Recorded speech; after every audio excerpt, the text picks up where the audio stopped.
All right, this is how I am going to tape my angles. Got my gloves on. That means I'm using the super taper. Okay, so I got everything set up. I got my stilts. And this is how I check the height on my stilts. Put them on the ceiling. So the ceiling is going to be right around here. I don't know, probably a foot away from my head. It's good for me. The better. So first thing I should do is open up my buckles so they're ready to go.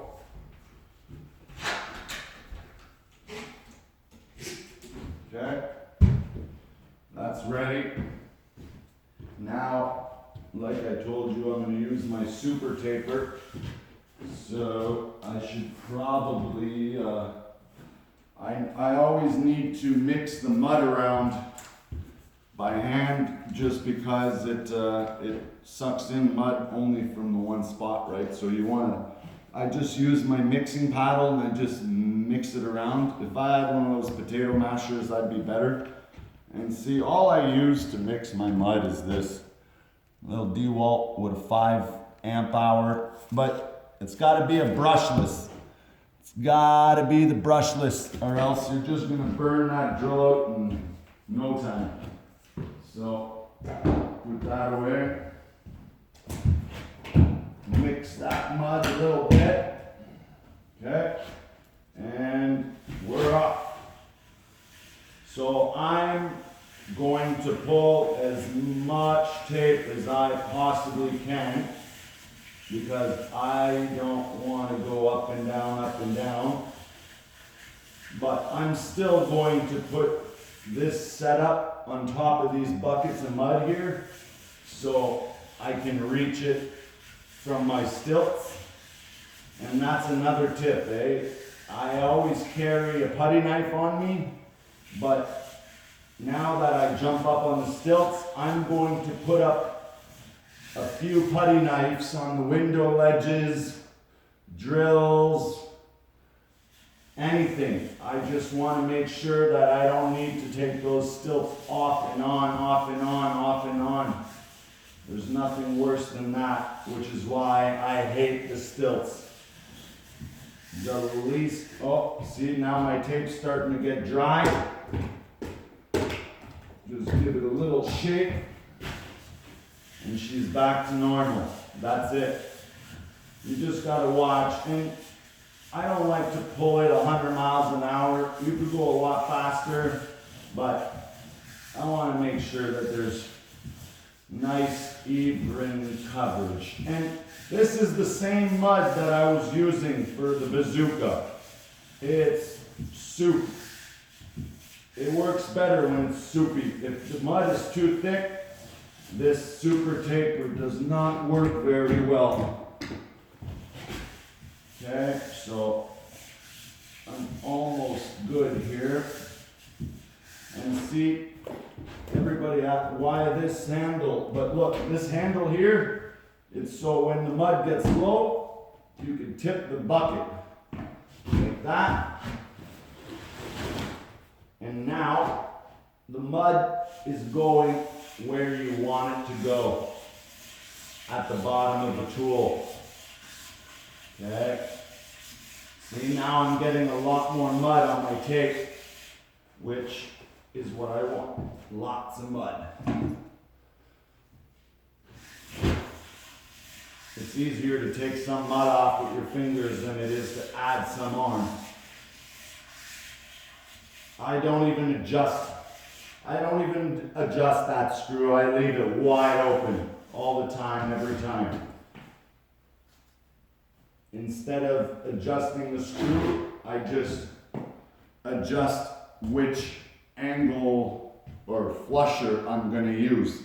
Now, when I do the super taper, see, so now I'm going to put this up on these boxes here. There you go. I could reach that from the floor. I got my bucket. Actually, I don't really need that bucket, but what I do need is my 3-inch.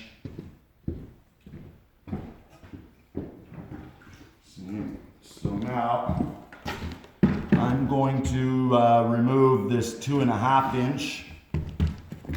Okay, I know the lighting is horrible here. 2.5 inch. And I always buy the direct flushers. I don't know why, because it's only $5 more. And if ever I want to use it on my tube, I can. So now I'm going to put my 3-inch on there because you need it for the super taper.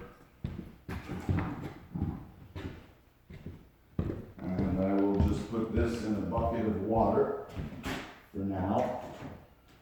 Okay, so we got our box of mud. I don't really have any room anymore, but that's okay. Jesus, come on guys. Okay, there, good enough.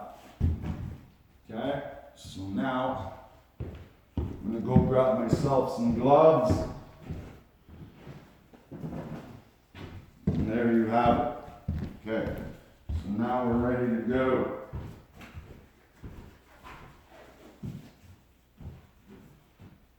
Put my gloves on. I swear to God, if people walk in, they're probably gonna think I'm retarded. Talking to myself. I didn't mean to say retarded. I just meant an oddball. So now, when I put them on, I'll lean the one on my leg so I don't have to move. Okay. And I love these stilts. It's like tying up your snowboard. They're binding. It's like a snowboard binding instead of the stupid freaking leg straps that always fall off. See, so now that I got my one leg on, I just jump up, okay? And that's it. I'm up. I don't even need a ladder or nothing. Well, not for these ones. These are only 15 inches to 30 inches. I believe they're one of the smaller set of stilts that you can get. Okay? I'm actually really high up here. I could probably come down a little bit, but wow, there you go. So that's all I do is I use a box and a bungee cord. And I hook it on just like this. I can't even tell if you could see me, but that's it. See now, I'm able to put the tapes up without even hurting my shoulders. Okay, and it's as simple as this. Even though it's a corner tape, I still like to smack the tape in the corner. It helps to fill that corner with mud, right? So now, just work your way around the room. So simple. And when you're using the super taper, you don't even need to roll it, because we're putting it in corners so tight. Ooh, my box is ripping. I guess I overloaded it a little bit. I'm going to be out of the camera for a second here. I'm going to do this wall. And then, whoa, I'm making a mess here. You can tell I haven't used this tool in a while. It is messy, that's why I don't really like it. But it's a lot easier on the shoulders. And For all those banjo guys out there that say the banjo's the way to go, I very disagree. Yeah, okay, it might be a lot cleaner, but the amount of times that I load that freaking banjo full of mud, that's where it's slow. Okay? So that is all nice and positioned. So what I would do is I would take one room at a time, as much as I can. Okay? I would take as much of it as I can. Just one room so it doesn't dry out on me. And that's the best part about latex gloves. When you're done with that, shoot them out. Your hands are nice and clean. I can go grab my handles.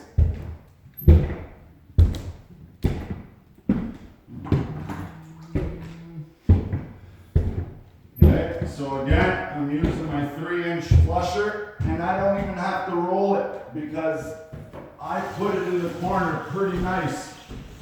All right, that's one of the benefits to the super taper is the tape doesn't need to be rolled. Okay?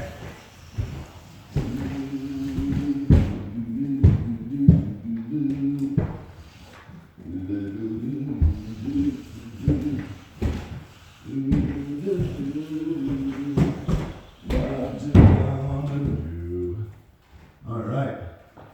One more pass.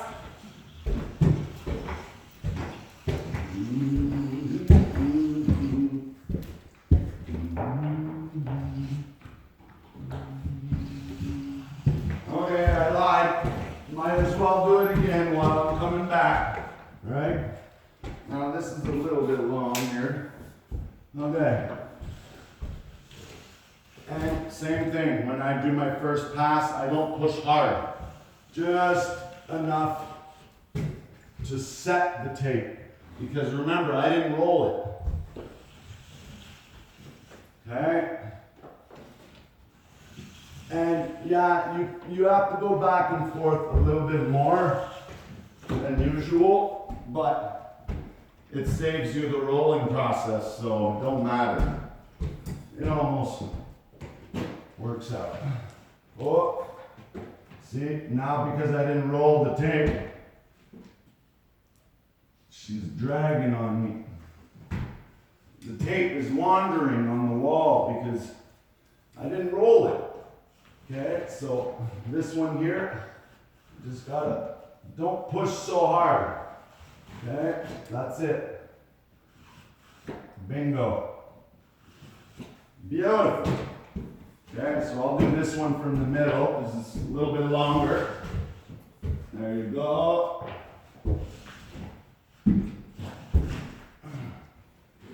And I hate, did I mention I hate being on the stilts? Because to apply pressure is a lot harder when you're on stilts. But there you have it. Okay?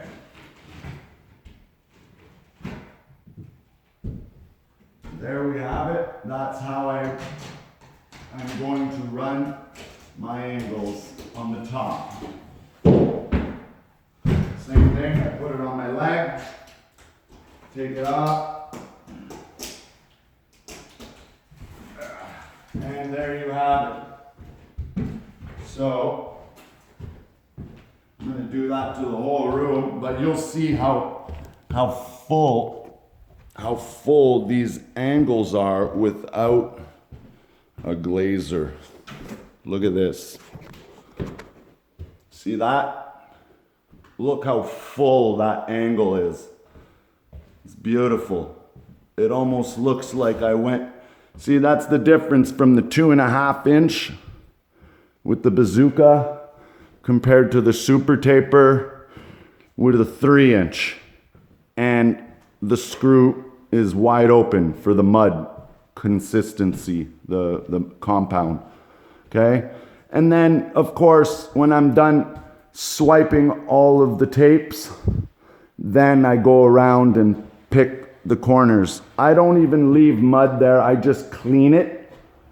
And then when I do my final coat, that's when I'll put mud in the corner, because it's a lot easier when it's your angles are dry, and then you could put mud on it. Much easier. If I'm in a rush, I could do it while it's wet, but it always looks better when it's dry. All right, guys, have a good one.